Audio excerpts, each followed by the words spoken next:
Makuto para mapakita ta kana nga Gani. bakit nag-into di sa aton obra.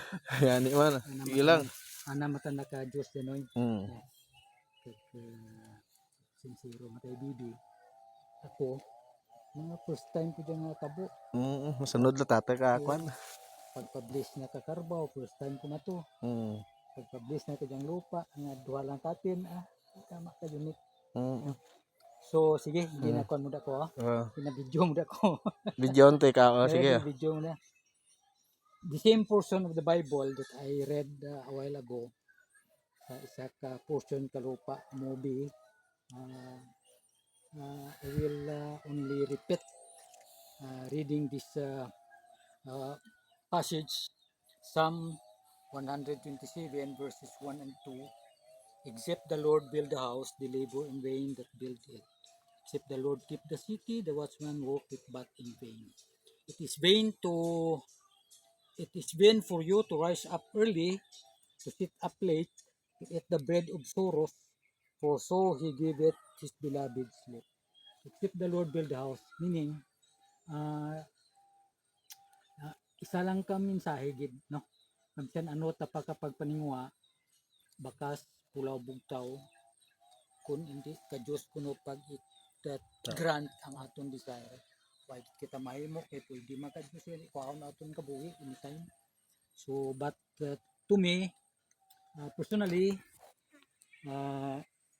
very unique, no, very unique event to bless, to pray for a person the property nati duwala ta noy but God sees it, and I know God is happy to see Bibi's girl desire na whatever na property hatag niya gina-publish gid niya sa Ginoo halin sa Carabao pagkadto sa lupa, no, halin sa balay. So praise God gid, and mga muyo naman kita, no? Salamat gid Ginoo liwat sang kahigayunan nga ginhatag nimo sa amon sini nga aga. Sa diin nga duha lang kami ni Nunoy, prote kita nimo amon tagipusoon, kita gid nimo mismo ang tagipusoon kag desire ni Baby Girl dito sa Amerika.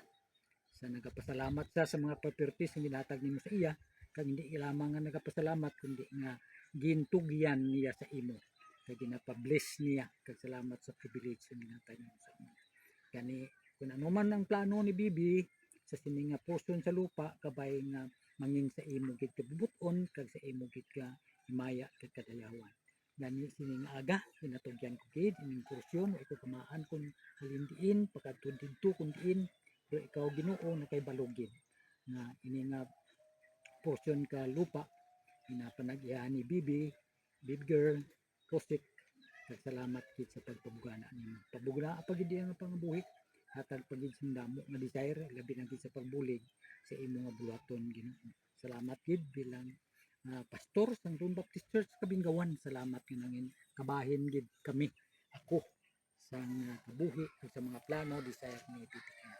Ni amon pangamuyo kag pagpasalamat sa ngalan ni Kristo Jesus bugtong kag personal namon nga manluluwas. Amen. Okay. Yeah.